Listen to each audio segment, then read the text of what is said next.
ಇವತ್ತು ನಾವು ಅವರಿಗೆ ನಮಸ್ಕರಿಸುತ್ತೇವೆ. ಹಾಸನದಿಂದ ನಾವು ಅವರಿಗೆ ನಮಸ್ಕರಿಸುತ್ತೇವೆ. ಬೇಲೂರು ತಾಲೂಕಿನಾದ್ಯಂತ ಸುರಿಯುತ್ತಿರುವ ವಿಪರೀತ ಮಳೆಯ ನಡುವೆ ಅರೆಹಳ್ಳಿ ಭಾಗದಲ್ಲಿ ಕಾಡಾನೆಗಳ ಹಾವಳಿ ಹೆಚ್ಚಾಗುತ್ತಿದೆ.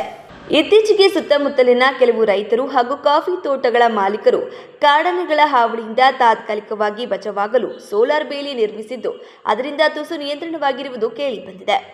ಅದರಂತೆ ಲಿಂಗಪುರ ಗ್ರಾಮದಲ್ಲಿ ಕಳೆದ 3-4 ತಿಂಗಳ ಹಿಂದೆ ಸೋಲಾರ್ ವಿದ್ಯುತ್ ಬೇಲಿಯನ್ನು ಅಳವಡಿಸಿದ ನಂತರ ಗ್ರಾಮಕ್ಕೆ ಕಾಣಿಸಿಕೊಳ್ಳದೆ ಬೇರೆಡೆ ತೆರಳಿದವು.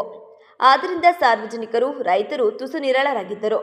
ಆದರೆ ಕಳೆದ ರಾತ್ರಿ ಕಾಡಾನೆಗಳ ಗುಂಪು ಗ್ರಾಮದ ಚಂದ್ರಾವತಿ, ಶಂಕರ, ಸಂಕಪ್ಪ, ಸಂತೋಷ್ ಶೆಟ್ಟಿರವರ ಜಮೀನಿಗೆ ಲಗ್ಗೆ ಇಟ್ಟು ಬೆಳೆಹಾನಿ ಮಾಡಿದೆ. ಇದರಿಂದ ಬೇಸತ್ತ ಚಂದ್ರಾವತಿಯವರು ಕಾಡಾನೆಗಳ ಹಾವಳಿಯಿಂದ ನಿಯಂತ್ರಿಸಿಕೊಳ್ಳಲು ತಾನು ಬೆಳೆದಿದ್ದ ಬಾಳೆ ಗಿಡಗಳನ್ನು ಸ್ವತಃ ತಾನೇ ಕಡಿದು ಹಾಕಿದ್ದಾರೆ. ಮನೆಯ ಹತ್ತಿರ ಇರುವ ಅಲ್ಪ ಜಮೀನಿನಲ್ಲಿ ಏನಾದರೂ ಕೃಷಿ ಮಾಡೋಣವೆಂದರೆ ಕಾಡಾನೆಗಳ ಹಾವಳಿ ನೆನಪಿಗೆ ಬರುತ್ತದೆ. ಅದಲ್ಲದೆ ಕಳೆದೆರಡು ವಾರಗಳಿಂದ ವಿಪರೀತ ಸುರಿಯುತ್ತಿರುವ ಮಳೆಯ ನಡುವೆ ವಿದ್ಯುತ್ ಇಲ್ಲದ ಕಂಗತ್ತಲಲ್ಲಿ ಕಾಡಾನೆ ಬಂದರೂ ಸುಳಿವು ಇರುವುದಿಲ್ಲ. ಈ ಬಗ್ಗೆ ಶಾಶ್ವತ ಪರಿಹಾರಕ್ಕಾಗಿ ಯಾವಾಗ ಕಾಲ ಬರುತ್ತದೋ ಎಂಬ ನಿರೀಕ್ಷೆಯಲ್ಲಿದ್ದೇವೆ ಎಂದು ಅಳಲು ತೋಡಿಕೊಂಡರು.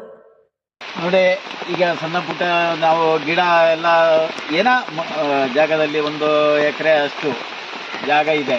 ಅದನ್ನು ಸ್ವಲ್ಪ ಸಣ್ಣ ಪುಟ್ಟ ಗಿಡ ಎಲ್ಲ ಹಾಕಿ, ಬಾಳೆ ಗಿಡ ಎಲ್ಲ ಹಾಕಿದ್ವಿ.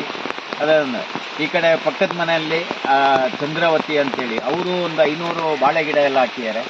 ಅದು ಸಹ ಎಲ್ಲ ಲೂಟಿ ಮಾಡಿ ಎಲ್ಲ ತಿಂದು ಎಲ್ಲ ಪುಡಿ ಮಾಡಿಬಿಟ್ಟಿದೆ. ನೋಡಿ, ಇದಕ್ಕೆ ಒಂದು ಪರಿಹಾರ ಕೊಡಿ. ನಾವು ಬರೀ ಕಷ್ಟದಲ್ಲಿದ್ದೀವಿ. ಇವತ್ತು ಎಲ್ಲ ನಿಮಗೆಲ್ಲ ಗೊತ್ತಿದೆ, ನಮ್ಮನ್ನ ಏನೇನೋ ಲೂಟಿ ಮಾಡ್ತದೆ. ಪಕ್ಕದ ತೋಟ ಅವರೆಲ್ಲ ಸೋಲಾರ್ ಎಲ್ಲ ಹಾಕಿದ್ದಾರೆ. ಅದು ಎಲ್ಲ ಈಗ ಊರು ಒಳಗಡೆನೆ ಎಲ್ಲ ಬಂದು ಸಿಕ್ಕಾಪಟ್ಟೆ ಲೂಟಿ ಆಗ್ತಿದೆ. ತಿರ್ಗಿ